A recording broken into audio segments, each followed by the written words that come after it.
एक बार की बात है, हरी भरी पहाड़ियों के बीच बसे एक छोटे से गांव में एथन नाम का एक लड़का रहता था। एथन एक कल्पनाशील और साहसी व्यक्ति था, जो हमेशा नए और रोमांचक अनुभवों की तलाश में रहता था। उनके पास जिज्ञासा से भरा दिल और सपनों से भरा दिमाग था। एक सुनहरी सुबह जब एथन अपने घर के पास खेतों में घूम रहा था, तो उसकी मुलाकात एक ऊंचे ओक के पेड़ के नीचे छिपी एक पुरानी धूल भरी किताब से हुई। साजिश में उसने इसे उठाया और धूल की उन परतों को उड़ा दिया जो इसके रहस्यों को छुपाती थीं। द एन्चांटेड एटलस शीर्षक वाली इस किताब के बारे में अफवाह थी कि यह किसी की सोची कल्पना से परे एक जादुई भूमि की कुंजी है। साहसिक कार्य के लिए अपनी अतृप्त प्यास से प्रेरित होकर एथन ने पुस्तक खोली। उसके विस्मय के लिए पन्ने चमकने लगे और शब्द सजीव हो उठे, उसे एक शानदार यात्रा पर जाने के लिए इशारा करते हुए। बिना किसी हिचकिचाहट के उसने प्रबुद्ध पन्नों में कदम रखा। जादू और आश्चर्य से भरी दुनिया में ले जाया गया। एथन ने खुद को लुमरिया के राज्य में पाया, एक ऐसी भूमि जो झिलमिलाते झरनों, रंगीन वनस्पतियों और रहस्यमय जीवों से समृद्ध है। जैसा कि उन्होंने राज्य का पता लगाया, एथन को बुद्धिमान और परोपकारी रानी सेराफिना के नेतृत्व में परियों के एक समूह का सामना करना पड़ा। एथन के साहस और शुद्ध हृदय से प्रभावित होकर रानी सेराफिना ने खुलासा किया कि लुमरिया बहुत संकट में थी। राज्य का पवित्र क्रिस्टल, इसके जादू और सद्भाव का स्रोत, मलाकी नामक एक दुष्ट जादूगर द्वारा चुरा लिया गया था। क्रिस्टल के बिना लुमरिया धीरे धीरे अपना जादू खो रही थी, जिससे अंधेरा और निराशा फैल रही थी। रानी सेराफिना ने एथन को एक महत्वपूर्ण खोज सौंपी, क्रिस्टल को पुनः प्राप्त करने और लुमरिया की जीवंतता को बहाल करने के लिए। परियों के ज्ञान से प्रेरित और बहादुरी से लैस एथन ने रहस्यमय जंगलों, विश्वासघाती पहाड़ों और छिपी हुई गुफाओं के माध्यम से उद्यम किया।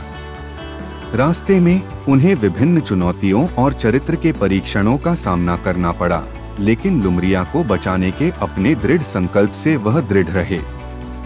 एक जोखिम भरी यात्रा के बाद एथन अंततः खूंखार ब्लैक कैसल पहुंचा, जहां मलाकी रहता था।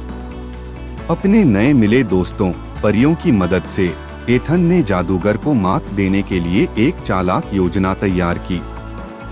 जैसे ही उसने महल के अंधेरे हॉल में कदम रखा, एथन का दिल भय और आशा दोनों से धड़क उठा। हर कदम के साथ उसने जादुई जाल पर काबू पा लिया और मलाकी के गुर्गों का सामना किया। अंत में एथन दुष्ट जादूगर के सामने खड़ा हो गया, जिसने उसकी युवावस्था पर उपहास किया। लेकिन एथन की आत्मा उज्जवल रूप से चमक उठी, मलाकी के द्वेष से अप्रभावित। बुद्धि और इच्छा शक्ति की लड़ाई में एथन ने जादूगर को चतुराई से मात दी और चोरी हुए क्रिस्टल को पुनः प्राप्त करने का अवसर जब्त कर लिया। जैसा कि उसने अपने हाथों में दीप्तिमान क्रिस्टल धारण किया, ऊर्जा का एक उछाल उसके माध्यम से प्रवाहित हुआ, लुमरिया को अपने लंबे समय से खोए हुए जादू से भर दिया। लुमरिया एक बार फिर खिल उठा, रंगों और धुनों से सराबोर। राज्य के निवासी आनंदित हुए, उनकी मुस्कुराहटों ने देश को रोशन कर दिया। रानी सेराफिना ने एथन की वीरता की प्रशंसा की, उसे लुमरिया का संरक्षक घोषित किया, एक उपाधि जो इतिहास में हमेशा के लिए उकेरी जाएगी। एक कड़वे मीठे एहसास से भरे हुए एथन ने लुमरिया और उसके करामाती निवासियों को विदाई दी। द एन्चांटेड एटलस के प्रबुद्ध पन्नों में वापस कदम रखते हुए वह अपनी दुनिया में लौट आया, हमेशा के लिए उसके द्वारा अनुभव किए गए असाधारण रोमांच से बदल गया। वापस अपने गांव में एथन ने लुमरिया के जादू की कहानियों को साझा किया, दूसरों को अपने स्वयं के साहस और कल्पना को अपनाने के लिए प्रेरित किया। उनका एक बार का सामान्य जीवन एक उद्देश्य में बदल गया, क्योंकि उन्होंने आशा, बहादुरी और सपनों की असीम शक्ति के संदेश को फैलाने के लिए खुद को समर्पित कर दिया। और इसलिए एक जादुई क्षेत्र में कदम रखने वाले युवा लड़के एथन की कहानी एक किंवदंती बन गई, जो युगों से प्रतिध्वनित होती रही।